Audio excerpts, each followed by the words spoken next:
Buenas tardes, apreciada tutora. Mi nombre es Shirley Cristina Ocampo Villa.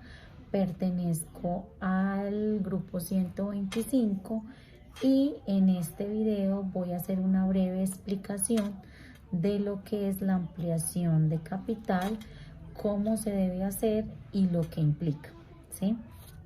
Bueno, la ampliación de capital es la operación financiera que permite el incremento de los recursos propios de una empresa, ya bien sea el incremento por los mismos accionistas que están o por terceros que vienen a capitalizar, ¿sí?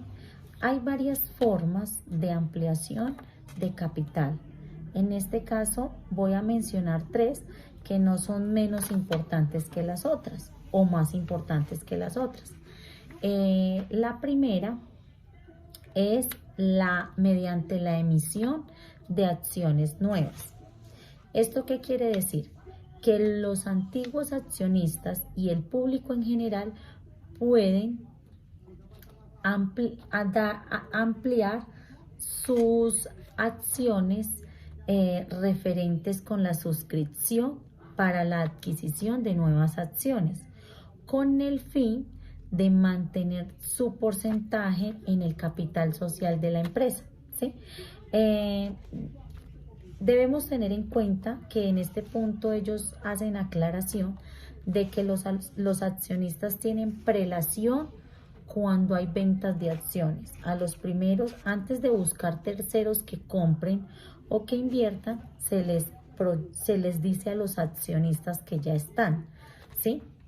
La segunda forma es mediante el incremento del valor nominal de las acciones ya existentes, ¿sí? Es el canje, se realiza el canje de las acciones antiguas por otras de mayor valor nominal, o bien se indica en el nuevo valor nominal mediante el estampillado de las acciones. Es así como los accionistas quedan o se deben acoger a las nuevas políticas de lo que es el valor nominal de las nuevas acciones, ¿sí? La tercera forma es, y la última que voy a explicar, aclarando que hay más, es la ampliación a la par, que son los inversores abonan el importe del total del valor nominal de la acción. Esto quiere decir que cancelan todo. Los accionistas se hacen acreedores a nuevas acciones y cancelan todo, ¿sí? Todo esto conlleva a qué, y lo hacen con el fin de el aumento de capital social.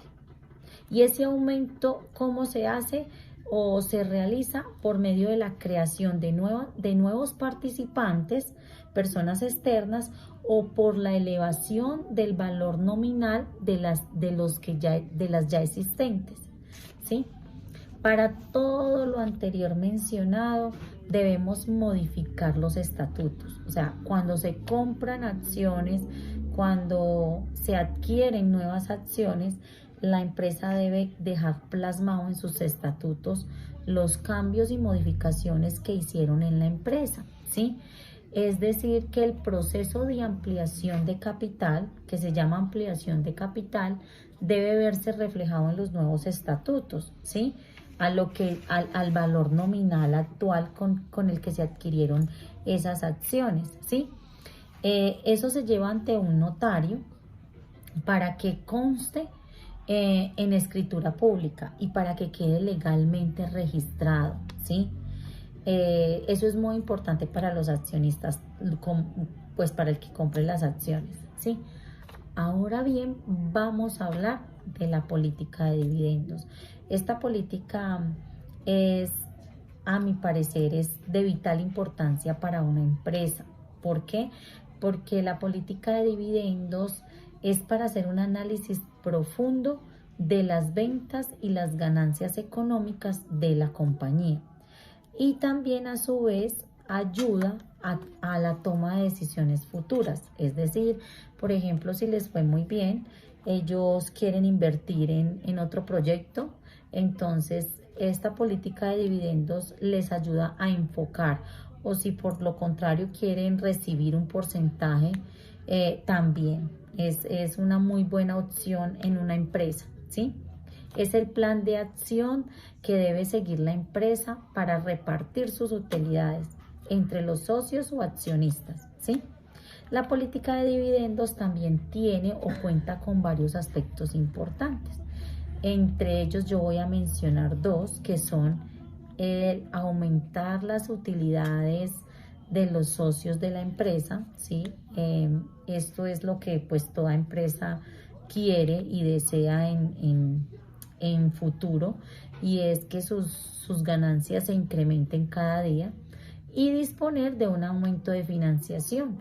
Es decir, en los bancos o en las entidades financieras casi siempre le dicen a las empresas que deben hacer una proyección, ¿sí? Pero esa proyección va acompañada de una política de dividendos, de un plan de acción, ¿sí? La política de dividendos tiene la responsabilidad de concretar y dar buen manejo a los siguientes puntos que voy a mencionar, ¿sí? Que es la razón de pago, la política de dividendos regulares y bajos y adicionales, los dividendos en acciones y los dividendos de acciones, ¿sí? También vamos a hablar ahora de un tema importante, que son los factores influyentes en la política de dividendos. Entonces, uno de ellos son las restricciones legales, las leyes que están establecidas para efectuar el pago de los dividendos, ¿sí? La otra es las contractuales, cuando la empresa tiene firmados ciertos contratos, ¿sí? Los cuales existen cláusulas que no le permiten el pago de los dividendos, ¿sí? Luego tiene internamente la capacidad que tiene la empresa para pagar los dividendos en efectivos, ¿sí? La perspectiva de crecimiento. Se evalúan las perspectivas de crecimiento de la empresa, estableciendo una política de dividendos, planeando, proyectando a futuro el financiamiento necesario para poder, por medio de las perspectivas, que el crecimiento de la misma, ¿sí? También consideraciones importantes de la empresa que deben tener los inversionistas, ¿sí? Para establecer políticas que sean atractivas a los inversionistas, ¿sí? Proyectos que llamen la atención, que les generen ganancias, buenas utilidades, que les generen confianza de que su dinero va a fluir, va a crecer, va a aumentar, ¿sí? De que es un buen negocio. Es importante tener claro que la política de dividendos siempre ayuda al accionista a tener claro cuáles son sus ganancias durante el año, y de que si en los anteriores factores se sirviera a la empresa aprovechar las oportunidades que puedan satisfacer y generar valor a los accionistas. La política de dividendos no es una decisión independiente. Se debe tener en cuenta una política constante de ganancias. Los inversores siempre van a tener un dividendo mayor. Si las ganancias están bajas, los inversores no pueden recibir dividendos. Eso es importante en la política de dividendos, porque siempre se hacen como un cierto tipo de cláusulas, ¿sí? Por eso, por lo general, las empresas que manejan políticas de dividendos, por lo general, siempre lo llevan a un año, ¿sí? Los términos siempre van a un año, ¿sí? Para poder ellos evaluar si el proyecto o la acción que ellos compraron y lo que van a hacer con eso, con ese dinero, fluye o no fluye, ¿sí? La política de dividendos residuales la entidad paga los dividendos restantes después que la compañía ha pagado los gastos de capital financiero, ¿sí? El capital de trabajo.